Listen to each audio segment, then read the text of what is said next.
The doctor didn't even glance up from her tablet when she said, "You've got chlamydia."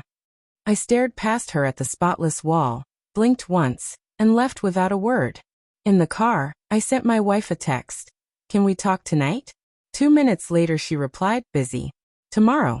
The next morning, divorce papers were taped to the fridge. My name was spelled right. Her list of demands wasn't small: house, car, alimony, legal fees. Her daughter, my stepdaughter, was leaning in the kitchen doorway, smiling like she'd been practicing. "He can't even afford a lawyer to fight Mom," she said. I smiled back. "You're right." She laughed. I didn't. When I met Claire, I thought I'd stumbled into the sort of love people romanticize in books. Her laugh could soften a room, and her touch made silence feel like safety. We were married 2 years later. I helped raise her daughter, trusted her completely, and thought we had a rhythm. She stayed beautiful and magnetic. I stayed dependable and loyal. She used to tell her friends I was too good for this world, and I thought it was a compliment. But then the silences changed. Her phone started lying face down at dinner. Late-night texts came in silent, but they made her smile. She laughed less with me, more when I wasn't there. The perfume she wore to yoga lingered like bad theater. I didn't accuse her. I just watched. She stopped using our shared credit card. I followed her Venmo transactions instead. 2 hotel names kept popping up. Then came the burning. The clinic confirmed what I already knew. When I brought up the divorce, calm and plain, she didn't even blink. "It's just not working anymore," she said. "And the house was mine before we married. You knew that."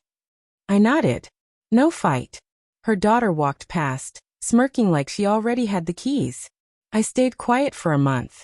Collected things. Phone records. A discreet private investigator. He found the guy, Nick, 34, personal trainer, 2 kids and a harassment case pending. Perfect. I printed everything. Photos, chats, timestamps. But I wasn't ready for court yet. Using my work access, I pulled emails from the nonprofit where Claire worked. Some weren't just questionable. They were criminal. Money siphoned through dummy accounts. Fraud had a distinct smell. Next, I called a real estate friend. The house wasn't in her name. It was in a trust mine, set up after we married. Her before claim was pure fiction. Then I called another friend, a retired lawyer, sharp as ever, who owed me a favor from decades back. I asked him to take the case. "How ugly?" he asked. "Clean," I said. "Surgical." Court day arrived fast. She wore white, like irony was a fashion statement. Nick sat 2 rows behind her, arms folded, looking like he was already picking curtain colors. They both seemed relaxed, confident.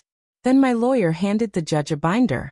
Tabs marked medical, financial, criminal correspondence. Her attorney flipped through it, his face draining of color page by page. Claire leaned in. "What is it?" she whispered. Her smile vanished. I didn't look at her.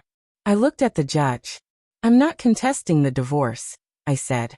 "But I am filing a counterclaim for damages, fraud, and intentional infliction of emotional distress. And I'm requesting an immediate injunction on the property."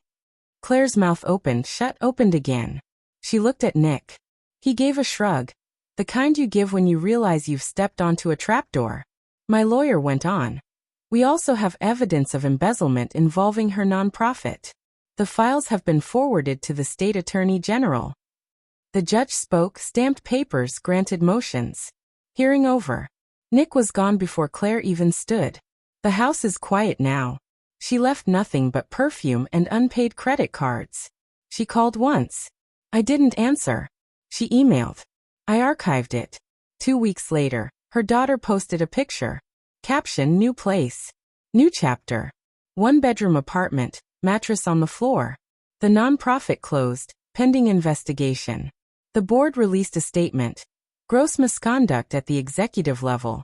Nick skipped town. Another harassment case caught up to him. I didn't celebrate.